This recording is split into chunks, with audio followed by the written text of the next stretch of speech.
Chapter 9. We were a grim and silent trio that night. I had never worked harder as a printer. Details connected with the public function had kept us busy, so that I had to neglect the most important item, the book to be dedicated on the day of the spring festival at the temple.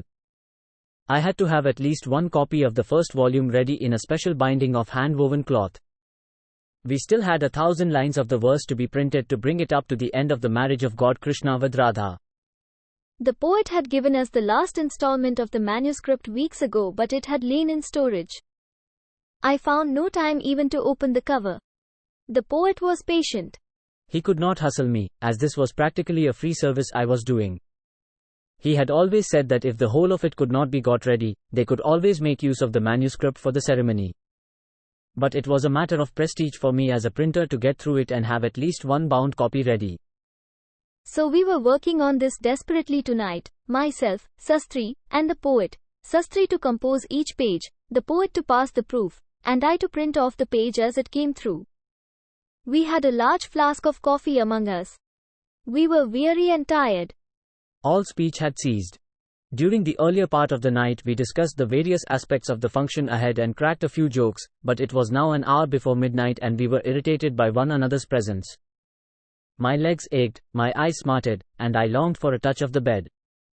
There were moments when I pondered why I should have involved myself in all this, while I could have spent the time profitably printing KJ's fruit juice labels. The poet sat in the Queen Anne chair and nodded. The sight provoked wild thoughts in me. I felt like flinging a tumbler of cold water on his head.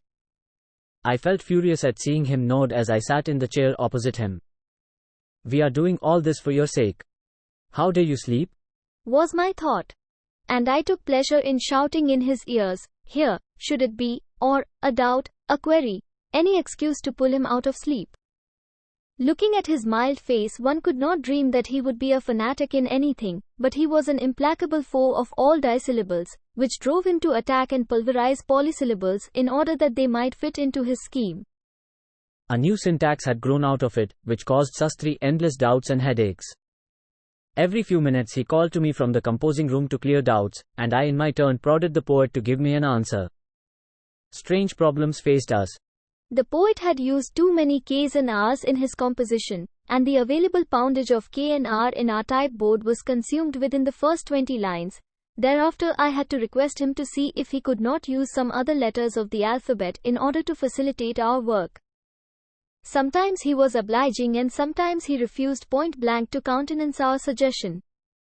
At such moments we managed to put in a star in place of K or R and continue. Whenever he saw the star, the poet went mad and every time asked, "What does it mean?" I answered pugnaciously, "Don't worry, we will take care of it while printing." Or we may add a footnote to readers to say that whenever they see a star, all of which upset the poet very much, and kept him awake. When I threw on the poet's lap a particularly complicated, star-filled galley, I watched him from my chair with calm satisfaction for a while. I told him each time, monotonously repeating myself, proof correcting is like childbearing. It is to be performed by you and you alone, no one else can step in and help you, and slid down and rested my neck on the high back of Queen Anne and watched him. He was a man of few words, probably because most expressions are polysyllabic, and he just glanced at me and got absorbed in proof correcting. He held between his fingers a very small white-handled pencil, and often nibbled its tip and brushed it against his cheek, the sight of which was somehow annoying and made me say, "Is your cheek a pencil sharpener?"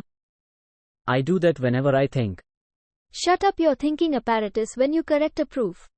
Let only your eye watch the right and wrong of word, letter, and mark. If you start thinking, we shall have to go on with corrections and proofs till eternity. I suddenly felt that perhaps I sounded like Vasu and said softly, "If we had more time I would not mind anything, you know." "That's why I said," he began, and I cut him short with, "Let us not waste the midnight hour. Go on with the proof." Only after you have passed it can I print it. Watching him working under the TWCNTY 5-watt bulb, my eyes swam. I ceased to notice anything. A radiant light gathered around him and isolated him as if he were within an illuminated capsule or cocoon. His frayed jibba and dhoti, and the silly jute bag on his lap in which he carried his papers, were no longer there, they became smudgy and vague. I could see only his face, unshaven. He was saving up a blade for the great day. The light fell on his nose tip, and the rest receded in a shadow. The policeman's whistle sounded far off somewhere. Everything was conducive to a drugged state of mind. I felt light and floating and sank into sleep, forgetting everything for the moment. Sastri, temple, poet, the celebrations, the funds locked up with Vasu, pipe and drum, and the feeding arrangements and garlands. Like a dagger jab, I heard the words, "Shall I stop with this line on this page?" Some silly doubts to be cleared, as Sastri stood over me and bellowed his question, and all the fine fabric of my oblivion completely gashed, torn, and messed up. Evidently Sastri got jealous when he saw me asleep and invented a doubt in order to pull me out of it. Then it was Sastri's turn to seek a corner chair. He arranged it perfectly, dragged a chair, turned it away to face the wall, and curled up in it. Such deliberate preparations to sleep upset me, but I could do nothing about it, as he had an unchallenged right to doze off. It was my turn to work, for until I printed off the forms he had no type to compose with.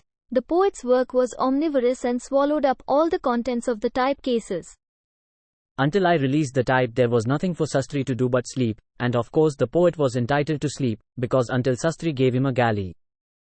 I wished I could make them do something instead of letting them sleep, but my devilish brain was too dead at this hour, too tired to devise anything, and so T stuck the type on the treadle, adjusted, and operated the pedal. ... I could hear them snore in the other room beyond the curtain. Perhaps I should splash a bucket of water over them. But I felt unable even to contemplate the lifting of a loaded bucket. The sounds of the treadle parts came in a series: chug, gluk, pat, tap. I was trying to classify their sounds. I poured out a little coffee in the lid of the flask and paused ever so slightly to sip it. Now over the chug, gluk, pat, and tap I heard a new sound, a repeated tap on the grill that separated me from Vasu's staircase. The stuffed hyena had not come to life, I hoped. I tried to ignore it and go on with my printing. Tap, tap, on the steel mesh. I applied my eye to the private pinhole and tried to peer. I saw a vague outline stirring. Oh, the ghost of the hyena has come back, I cried. I felt a thrill of fear lifting the hair on my scalp and forearm. I wondered if I should wake up the other two, perfect excuse for it, and make them share my fright. Sir, whispered the animated hyena, this is urgent. I lifted the edge of the bamboo curtain. The light from the treadle fell on the other side and illuminated the face of Rangi. My hair stood on end. Rangi. The woman to avoid. My first reaction was one of thanks that Sastri was on the other side of the curtain, facing the wall. It was impossible. That woman whom I saw going down the steps every morning with the flowers crushed in her hair, awful fleshy creature whom Sastri considered it a sin to look at. Was it possible that I was a prey to hallucinations? Perhaps overwork and the strain of the last few weeks had done their trick. After all, dream of Rangi, of all things, and turn to my treadle, smiling indulgently at the pranks my mind was playing. But the phantom sounded husky as it called again, listen to me. 55. Was this woman trying to seduce me at this hour? I looked around. If my wife happened to come in, that would be the end of my domestic career. Although Rangi was black as cinder and coarse-looking, there was an irresistible physical attraction about her, and I was afraid that I might succumb to her charms. But there was the safety of the grill between us. I asked, with needless sternness in my voice, why do you disturb me at this hour of the night? Have you no, sh? She said, gesturing with her fingers to cover her mouth. You will wake him up if you talk so loudly.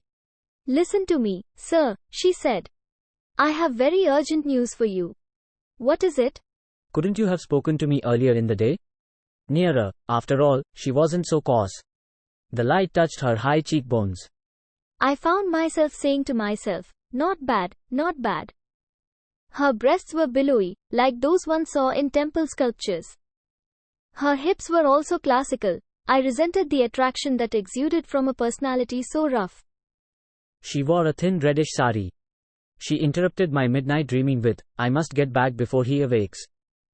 Listen, he is talking of shooting your Kumar tomorrow. Be careful. I took time to grasp the sense of her information.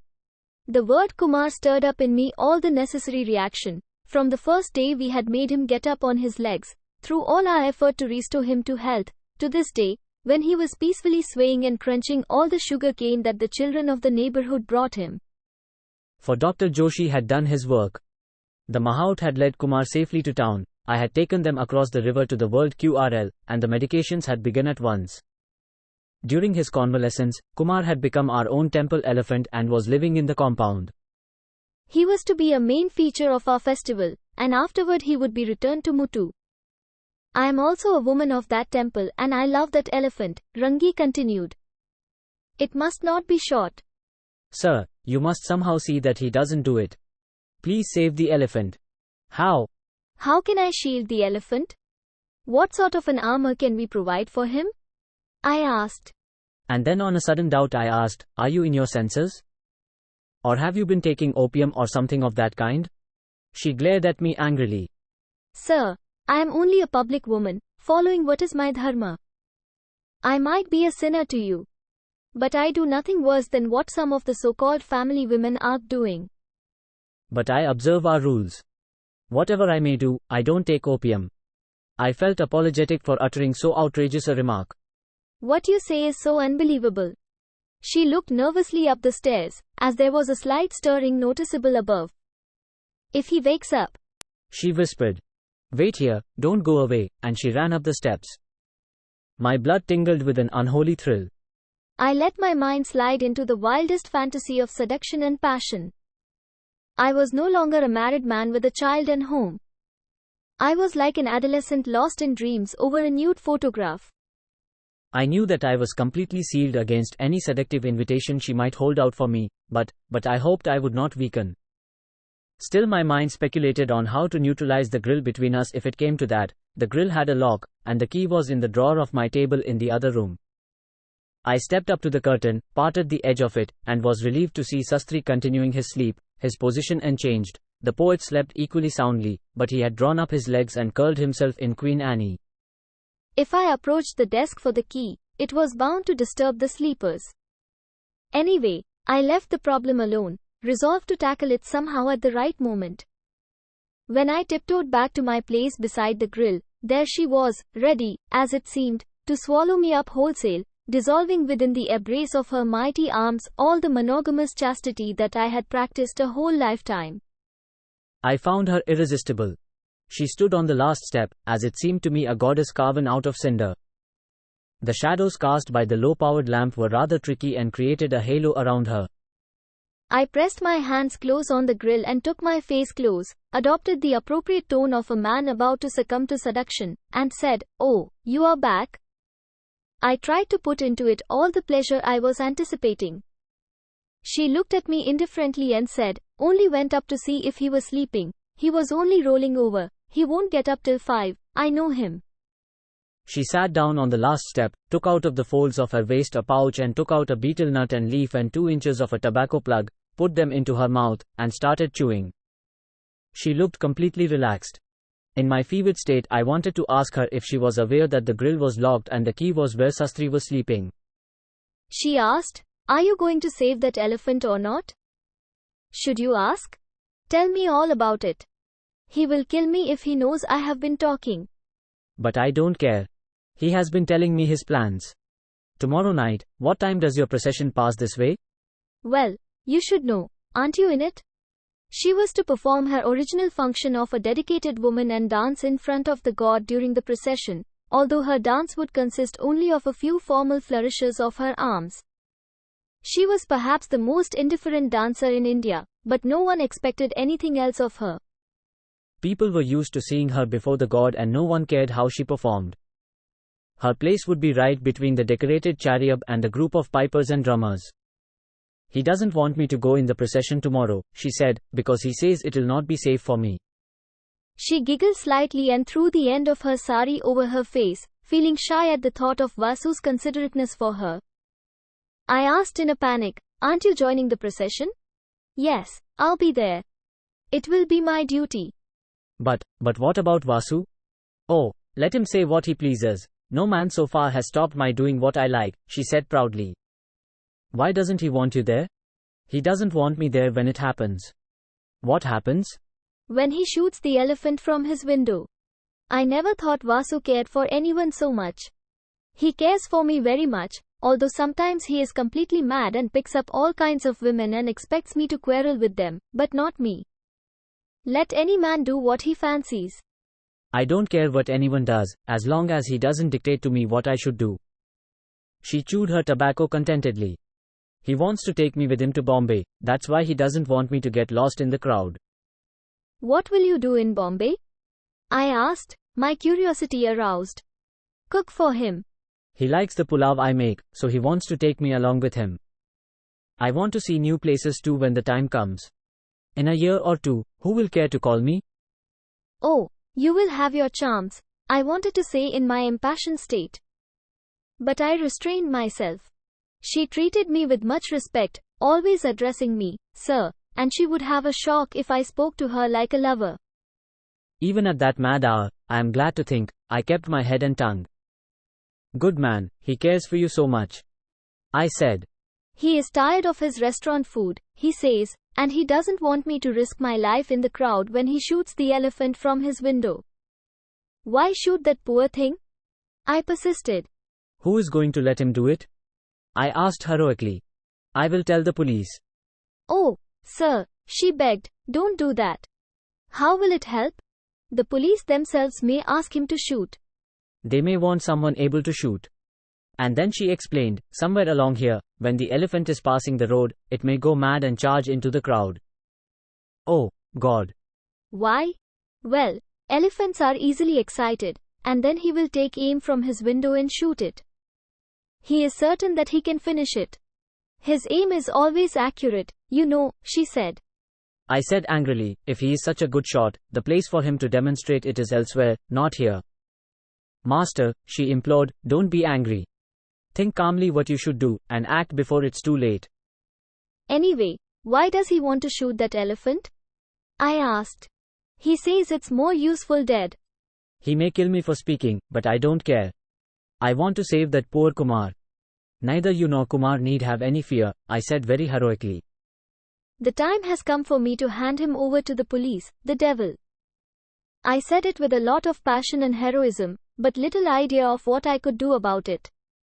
I finished the printing of the forms, woke up Sastri to do more, woke up the poet to proofread, printed 4 more pages, and by 9 o'clock in the morning I saw the last page off the machine and 2 sets of sheets were assembled ready for the binder. The sacred copy was to be bound in Banaras silk and kept in the temple. I said to the poet, it's all right, go home and wash and be here in time. We have to be at the temple before 3. He yawned, scratched the back of his head, and went down the road, muttering, I'll be back soon. Tell me if there is anything more I could do. I sent Sastri with the 2 copies to the binder. Sastri hesitated for a second. Can't I go home for half an hour, for a wash? I was irritated. Why not me? I could also go home and sleep and wash and relax. As I was talking, my little son came running down the road. Father, mother says, even before he finished his sentence, I said, tell your mother not to call me for the rest of the day. Tell your mother that even Sastri is not going home today. We are all very busy. I handed him a bunch of colored notices. I knew I could always bribe him out of his duties, he liked to collect them. Give one to your mother and the rest to your friends or anyone you like. Let them all turn up at Krishna's temple. We'll all meet there. Tell mother I'll come home, but I don't know when. Even as I spoke, I remembered Rangi, and for a moment I wondered why I should not ask my son and wife to keep out of the crowd. Damn it! I said to myself. Nothing shall happen. I shall have that Rangi and that paramour of hers in a police lockup. This thought gave me strength, although I had no notion how I was going to achieve it practically. The police would just not listen to my orders if I said, lock up that man. Why should they? Every hour of that day was like a tenth of a second to me, it was so compressed and so fleeting. After sending everyone away, I sat down to take stock of all that I'd have to do between now and the grand function. I found my head in a whirl. I didn't know where to make a start in drawing a schedule. Every item appeared to be important and clamored for immediate attention. I could now understand why government officials like to stack up on their desks immediate, urgent, and top priority trays. It was inevitable. Any man would feel choked in the midst of so much urgency. Today everything was on the top priority level. Although we had been working madly for weeks, everything was getting crowded at the last minute. First, I must remind the flower supplier to get us the first supplies for the decoration of the chariot by 11. We had engaged 2 specialists, brothers from Talapur, who were in demand all over South India. Given the foliage and the quantity of chrysanthemums they demanded, their decoration of a chariot was a masterpiece, but they needed a clear 8 hours for arranging the flowers. The chariot should be ready for the procession at 8 in the evening, and they would have to begin their work at 11. I had paid a visit to them at Talapur 10 days before. They accepted the engagement only because the police inspector whom I could influence interceded, otherwise they had a much bigger job to do at Madras. I gave them an advance of 50 rupees and noted down their requisition: 7,000 yellow chrysanthemums, 4,000 of a certain green plant, 2,000 red oleanders, 200 thin bamboo splintered according to their specification, which they'd loop around the pedestal of God to work the flowers into, and 17 bundles of banana fibers thinly torn off for binding the flowers. In addition to these basic requirements, they had asked for 1,000 roses, 20 measures of jasmine buds, and bouquets and garlands ready-made to be string according to their specifications. These latter items could come after 6, but the first supply of chrysanthemums must be there before 11. The brothers were arriving by the bus at 10 o'clock behind the market depot, and they were stars who expected to be received on arrival. I was the only one who had seen them, and it meant that I would have to wait for them at the market stand. Also, I had to visit the florist who had his shop at the farthest corner of Market Road, a man amenable only to my influence. He waited in his turn on the suppliers from the surrounding gardens. We were taking all the flower supply coming into the town that day, and the price of flowers for common folk shot up.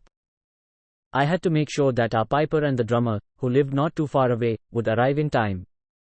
Our chief piper blew through a silver-covered pipe, and the drummer had gold beads around his neck and beat his drum with ivory-tipped fingers. They were stars in their own line, and so expected personal attention from the organizers as represented by me. They were in demand all over South India for marriage and temple festivals, but they condescended to accept a local engagement because it was the first of its kind in our town. They lived right on the edge of the town, the last house in Alaman Street, but because they were cousins of the barber whose house abutted Kabir Street, we were able to exert pressure on them through him and set him to bring them to the temple at 3 in the afternoon. We had an enormous program of feeding the public too. We had plans to offer the god rice cooked with jaggery and spiced with cardamom and coconut and distribute it to the crowd that might follow the procession.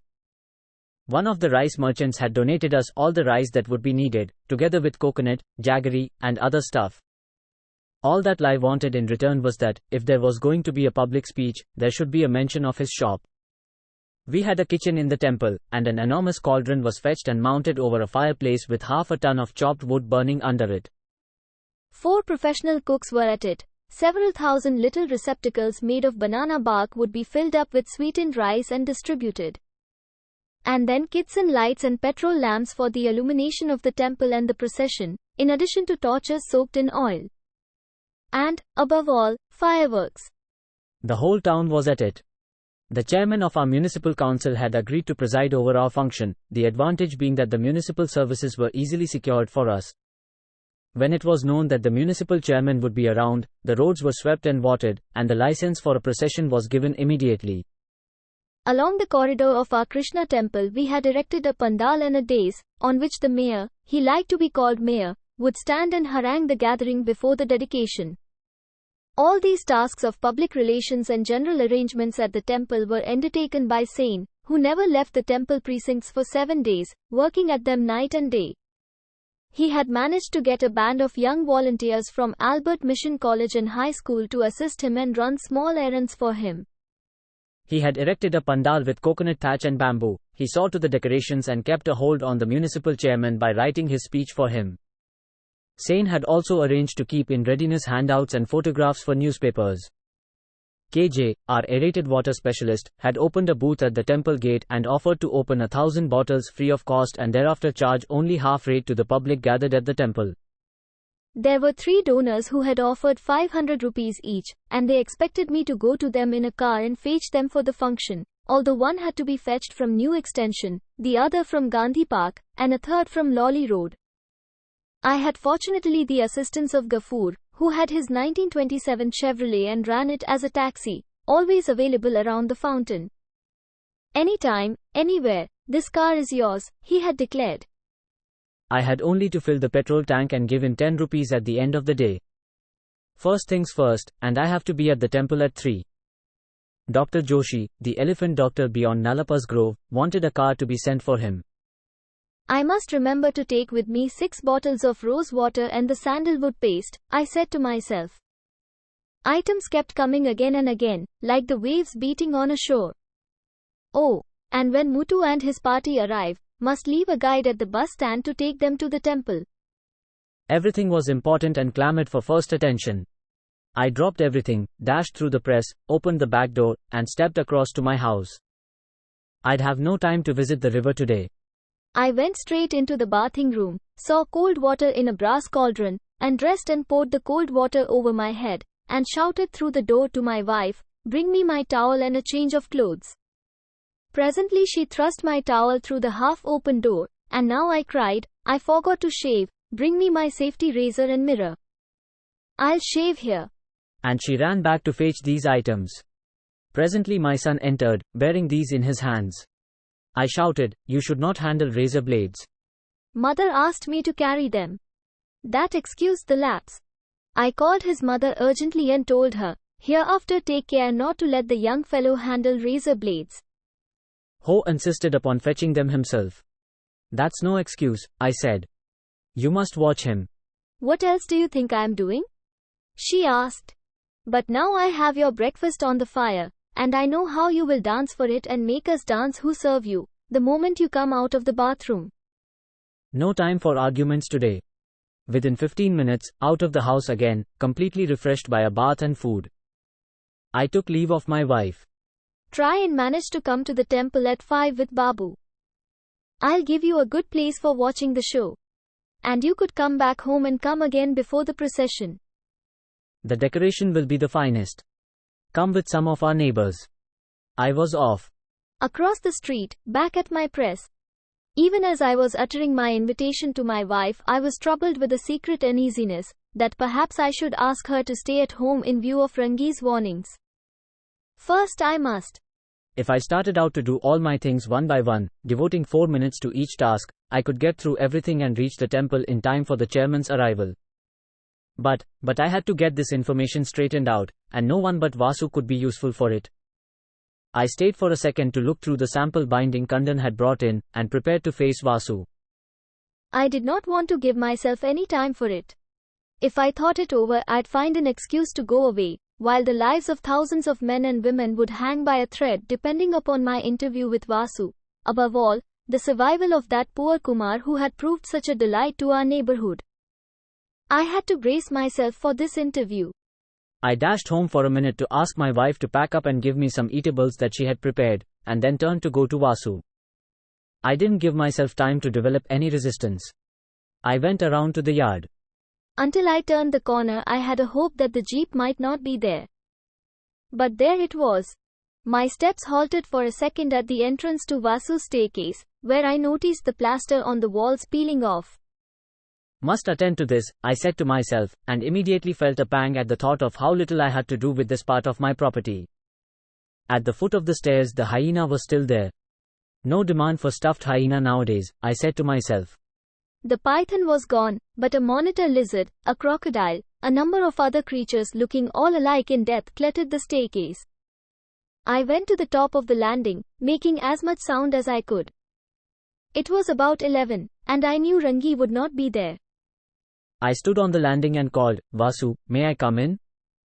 I didn't knock on the door, as I felt it might upset him. Where did I have the time today for this? I hope they'll remember the item, rosewater bottles. I kept brooding as I stood there waiting for Vasu. The door opened. "What an honor!" he cried sarcastically. I passed in and took my seat on his iron chair, and settled down for a talk with him, although one part of my mind went on repeating, "Where have I the time?" Rosewater and Sandal Paste, New Extension and Gandhi Park, and so on and so forth. We had avoided each other since the day I asked for accounts, and had entered into a second phase of quarrel. Last time he himself had come with peace overtures, this time I was initiating them. My heart swelled with the pride of performing a mighty sacrifice on behalf of God and country. If my approach and humbling of myself could save humanity from destruction. I said, Vasu, I have no time today for anything. As you know, it's a busy day, but I've come here to invite you personally for our function this evening. He received my words coldly, without even a thanks. He gave no reply. I looked around. The room was once again cluttered with hides and stuffed creatures and packing sheets and materials. I noticed a small tiger cub in a corner. I tried to win him by saying, a pretty cub, that. He picked it up and brought it closer. Someone found it right in the center of the road while coming from its mother. We'll miss her, of course. I was busy with other things, and could take it up only last week. You could have kept it alive and brought it up, discovering more sources of pleasing him. Oh, me? No. I've spent a lifetime trying to make you see the difference between a zookeeper and a taxidermist. He said it with weariness, as if I had been trying to place him among an inferior caste of men. Anyway, it's easier to rear a dead animal. For one thing, it saves complications with the landlord. I felt proud that he still recognized me as the lord of this piece of land. Vasu without a live tiger around him was problem enough. I had made the suggestion only to please him. In the hope of pleasing him further, I added, of course a baby anything is a beauty. I'd have loved to have him around. It was a she, he corrected. What is the safe age? What do you mean? Up to what age can a tiger be kept as a pet? Until it starts licking the skin off the back of your hand, he said. Anyway, how should I know? I am not a zookeeper. I wanted to say something nasty about zookeepers, that odious tribe of men whom he loathed. A most peculiar profession. I would not be a zookeeper for all the wealth in the world. He set the tiger cub before me on a stool. I shivered slightly at the thought of anyone taking so young a life. Doesn't she look cute? I have had more trouble shaping this than a full-grown one.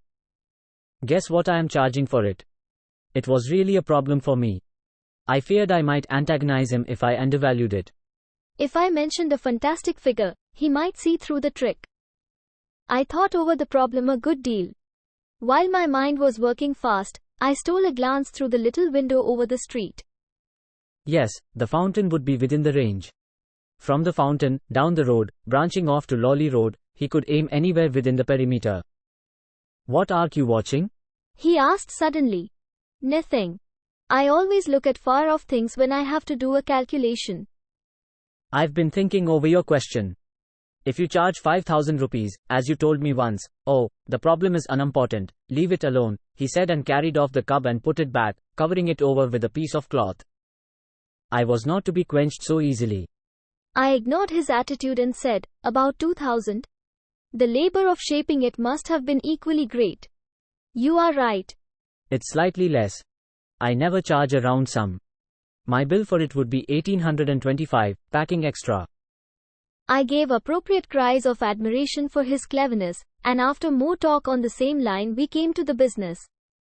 Why don't you come along with me at 3 o'clock? To your wonderful function? I have had enough of this tomfoolery. Well, you were enthusiastic about it once. That's why I want to keep out. Leave me, enjoy it yourself. He had still to render us an account. He could not get away from it so easily. But this was not the time to tackle him about it. There was enough time ahead, after tonight, after the elephant was safely returned to Muthu. As a matter of fact, I wanted to assure him now that my mission was not accounts. I said, everyone is bound to ask why you are not there. You have done so much for us already. I have had to spend over 2,000 rupees out of my pocket.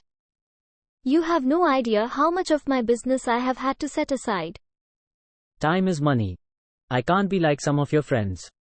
Let us not talk of all that, I said. Who are you to ask me to shut up? He cried. We were coming dangerously near another clash. I did not want to lose my head and lose the chance of keeping him with us and saving the elephant. This was all the tactic I could think of.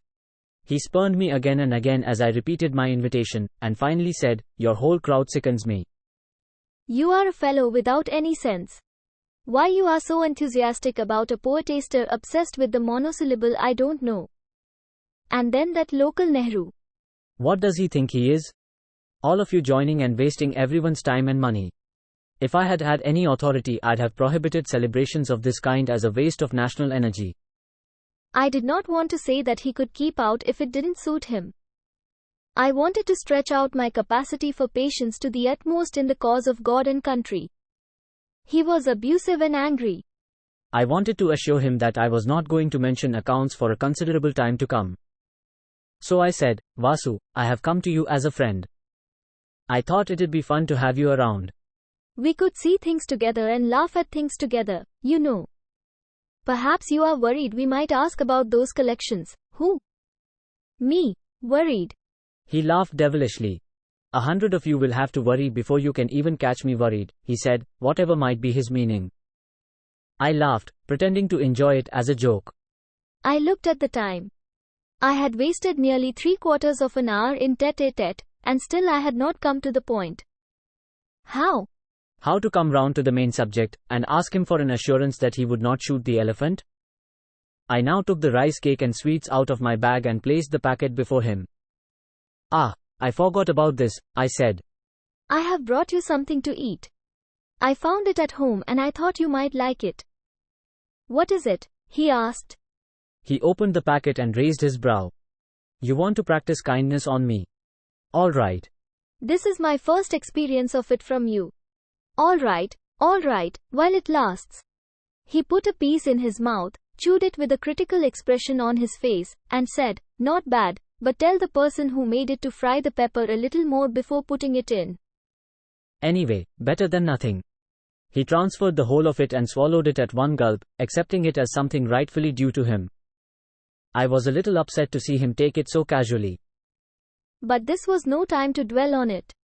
I was especially hard to think that Lai couldn't pay a compliment to my wife even for courtesy's sake. He merely said, "If you want to suck the best of this stuff, you must taste it at some other place, exclusive experience all his own." "This was prepared by my wife," I said, trying to forestall any nasty statement he might make. But he merely said, "Modern women are no good at this."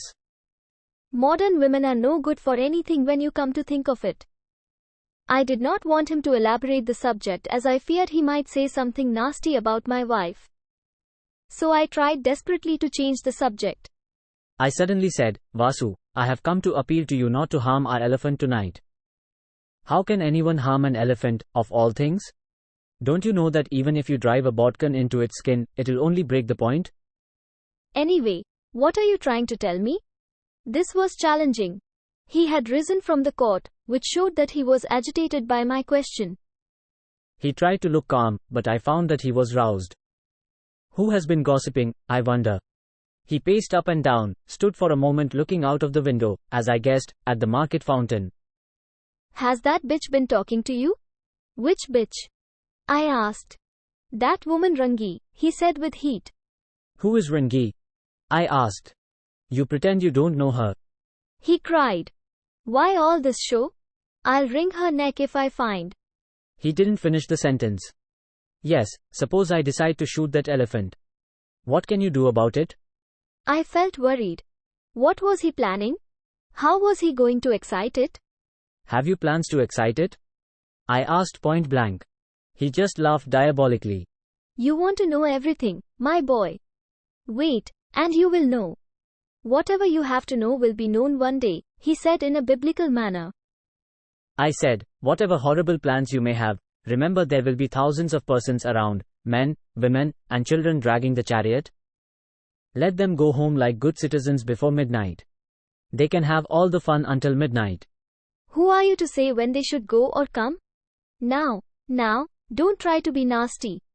Let them stay or go, that's their business. If the elephant runs wild, he ruminated. "A few will be trampled and choked in a stampede," I said. "You are saying things I don't say." I am not concerning myself with it. You have a morbid mind. He said a moment later, The elephant has been promised me when it's dead. I have it in writing here. Who has promised? Why should I tell you everything? As far as I am concerned, you have no business with me at all. How are you concerned with that elephant? It's not yours. I'm not bound to tell you anything. I'm an independent man. You keep it away, locked up, if you like, that's not going to bother me. Why come and talk to me? Get out of here and mind your morning's work. I had nothing to say. I trembled with excitement and helplessness. I dared not say anything further, lest he should hit me. I pleaded, Vasu, you are a human being with feelings like any of us. I am sure you are only pretending to be so wild. He laughed. He seemed delighted at the way he had brought me down. All right, have your own view of me. I don't mind. You are, shall I tell you what's the matter with you? You are sentimental. I feel sickened when I see a man talking sentimentally like an old widow. I admire people with a scientific outlook. 5 feet. What's scientific about the terrible plans you have? Ah, you see that? You use the word terrible and are carried away by it. You allow your mind to be carried off by your own phrases. There's nothing terrible in shooting. You pull your trigger and out goes the bullet, and at the other end there is an object receiving it. It is just give and take. At one time I was squeamish like you. It was Hussein who broadened my outlook. He used to tell me the way to be broad-minded is to begin to like a thing you don't like. It makes for a very scientific outlook. It may be science, but the object at the other end has no reason to be brought down. Has that occurred to you? How can you say? What do you do with an animal which goes on a rampage? Should the public not be protected? This is not that kind of animal, I said weakly, feeling idiotic to be trying to change this man's mind, but I wanted to try to the last. Unscientific. Unscientific. He cried. What's your premise for this conclusion? Normal behavior of a beast is one tiling and abnormal behavior is another. Exactly when a beast will cross the frontier is a matter that's known only to those who have studied the subject. If you had printed my book on wildlife, you'd have found it profitable. I've devoted 2 chapters to animal behavior. But you chose to busy yourself with monosyllables. I said placatingly, I'll take it tomorrow and finish it, carefully avoiding a mention of Heidelberg which was rising to my lips. I don't believe your promise, he said. Did you think I'd wait on your pleasure indefinitely? It's already being printed. I felt jealous. Here, in this town? I wonder who could do it. He laughed out my question and said, Now, I've given you all the time I can, you'll have to leave me. This is my busy day. I shuddered at the implication. The interview with him knocked out all the joy I had felt in this festival. I had looked forward to it for days and weeks, and now I felt like a man working up to a disaster and carrying a vast crowd with me. I'd have willingly stopped the celebrations if it had been practicable. But we had started rolling downhill and there was no way of checking the momentum. It was 4 o'clock when I managed to reach the temple at Vinayak Street. Men, women, and children thronged the street and the courtyard of the temple. Sain had put up a few bamboo barriers here and there so that the crowd might allow some space for the mayor and his entourage. He had dressed himself in a dhoti at his waist and had wrapped a red silk upper cloth around his shoulders, and his forehead was blazoned with sacred ash, sandal paste, and vermilion. He was nearly unrecognizable in his holy makeup. The poet had donned a pink bush coat for the ceremony, and it hurt my eyes. It reminded me of the labels for KJ's drinks. KJ had spread out his colored water on a wooden platform, and was doing brisk business. Since he had not specified when the supply of free drinks would occur, he was freely plying his trade. The babble of voices was deafening. A few shops had sprung up at the temple gate, paper toys, fried nuts, and figurines in red and green sugar, on little trays. The back portion of the temple was filled with smoke arising from the enormous cooking going on. A number of the temple priests were busy in the inner sanctum, decorating the god and lighting oil lamps. Kumar was chained to a peg at the end of the temple corridor, under a tree. A crowd of children watched him, and he was briskly reducing to fiber lengths of sugar cane they held out to him. The mahout from top slip was perched on his back, painting his forehead in white, red, and green floral patterns, to the huge delight of the children. The mahout was appealing to the children. Don't make so much noise. Give us a chance. Give us a chance. Kumar can't hear me if you keep making so much noise. He had scrubbed and cleaned Kumar's tusks so that the ivory gleamed in the sun. He had decorated the tusks with bronze bands and rings. He was very happy that someone had promised the loan of gold head ornaments and brocades for the elephant. The elephant seemed to enjoy it all immensely and was in a fine mood. My heart sank at the sight of this happy animal. I found Dr. Joshi standing near him, stroking his trunk. In all the rush of work, my promise to fetch him just went out of my head, but he had somehow arrived. I approached him, pushing my way through the crowd of sightseers. I wanted to apologize for my lapse. But the moment he saw me, he said, "Sorry, I couldn't wait for you. I had to come to the town on business and have stayed on."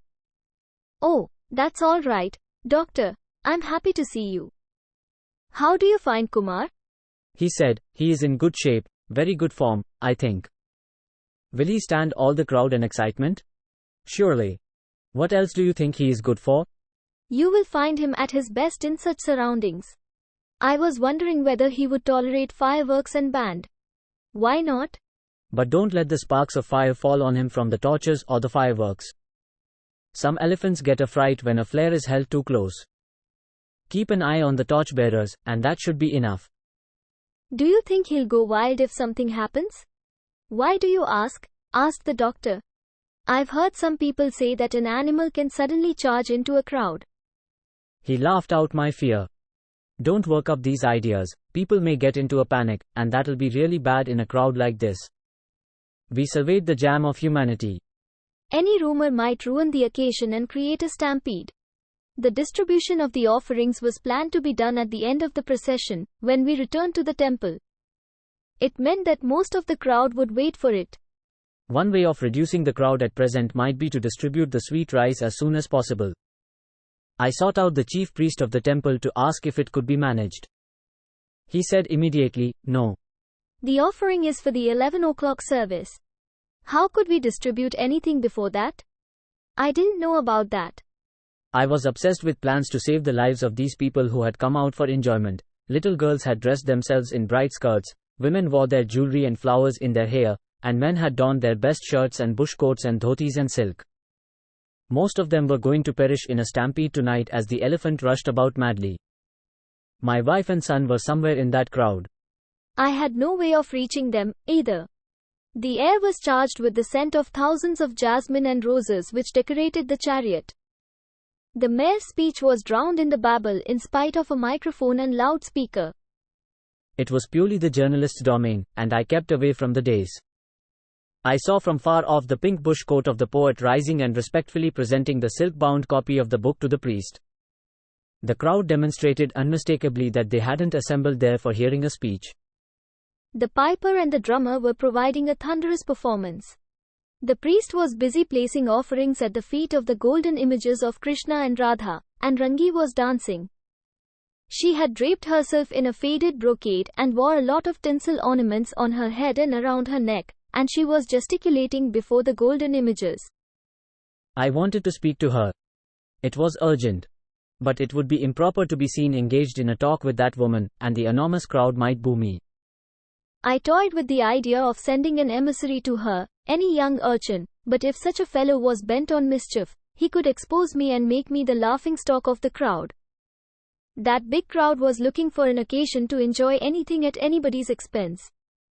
What did I want to see her for? I couldn't be very clear about it. It seemed vulgar to share a secret with her. If Sastri come to know of it, I don't know, he would have denounced me and left my service.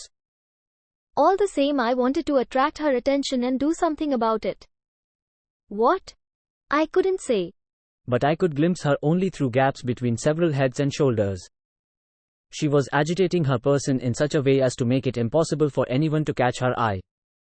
All the same, I edged closer, pushed my way through the crowd. The incense smoke and camphor and the babble of the priest's recitations over the babble of the crowd suddenly proved too oppressive for me. All night I had sat up working on the forms. And after all this trouble, the whole business seemed to be unimportant. The thought of the pink-coated poet, a fool who could not think of a more sensible piece of dress for himself.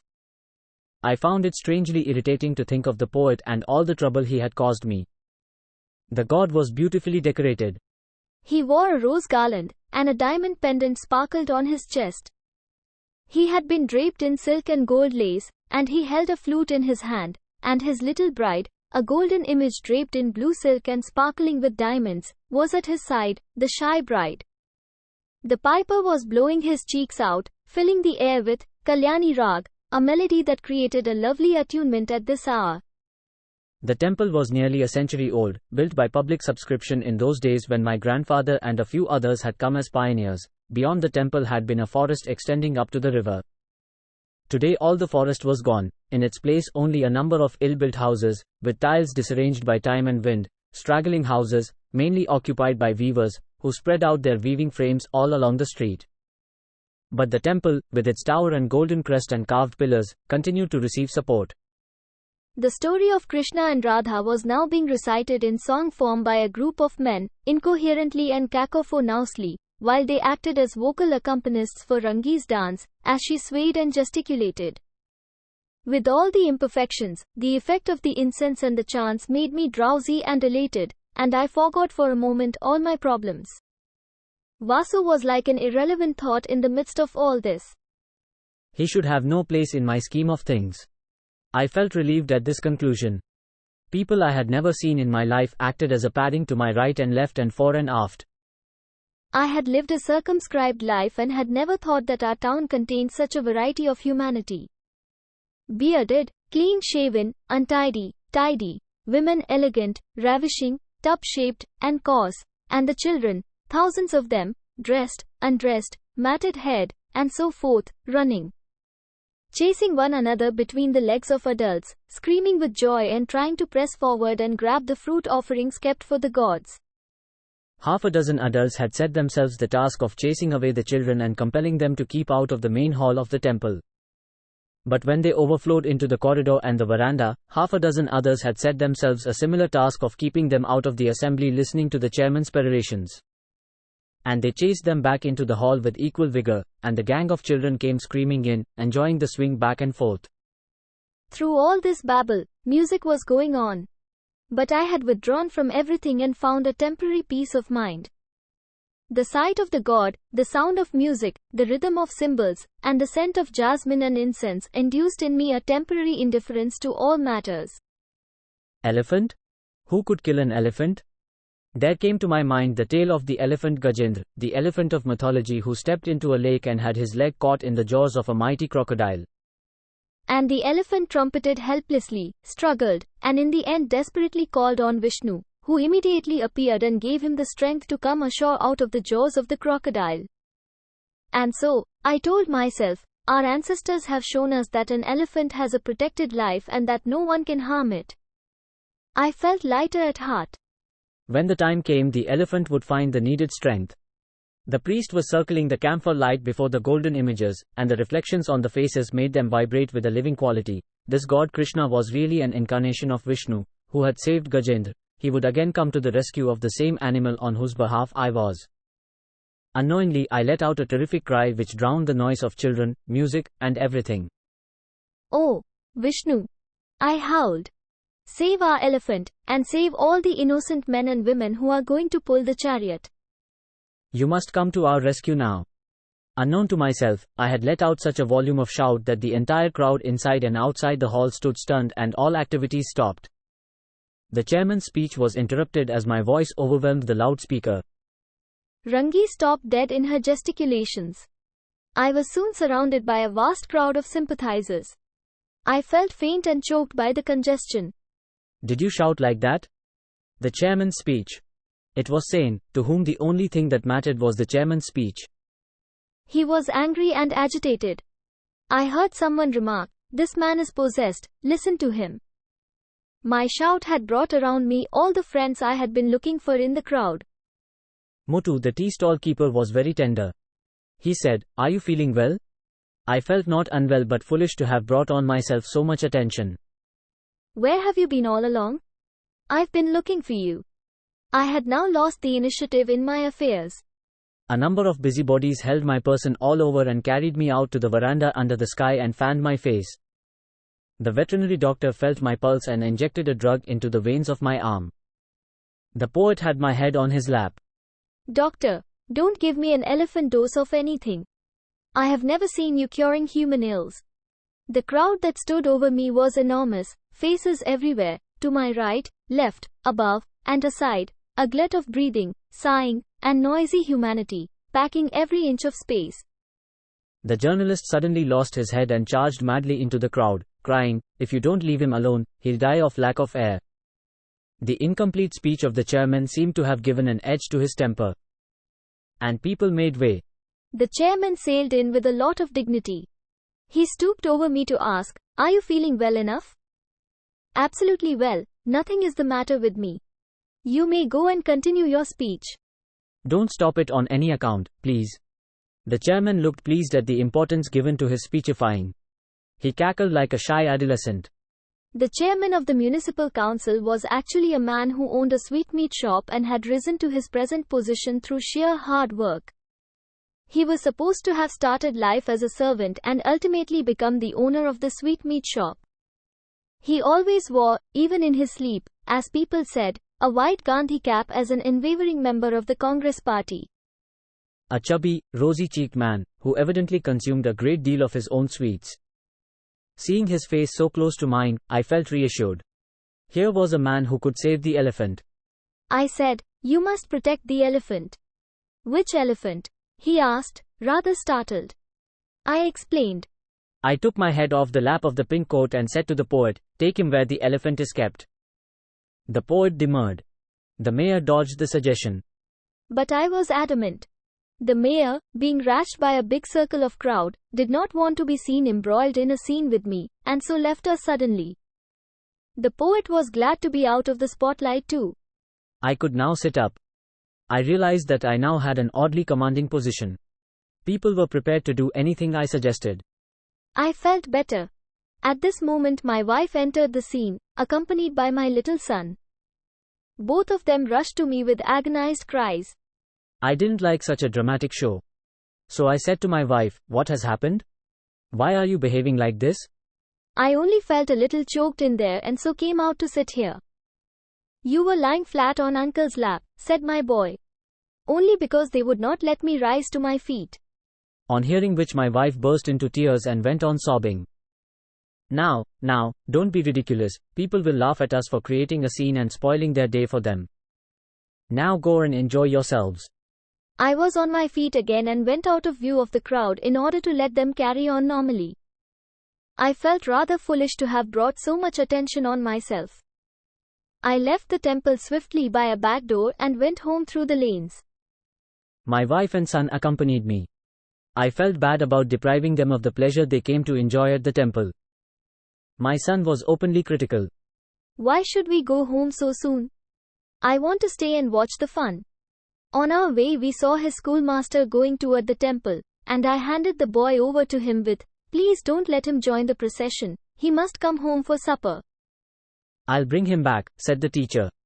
We were not gone long when we heard the piper resume his music, and the loudspeakers mumbo-jumbo over the babble of the crowd, and that made me happy. So life had become normal again at the temple.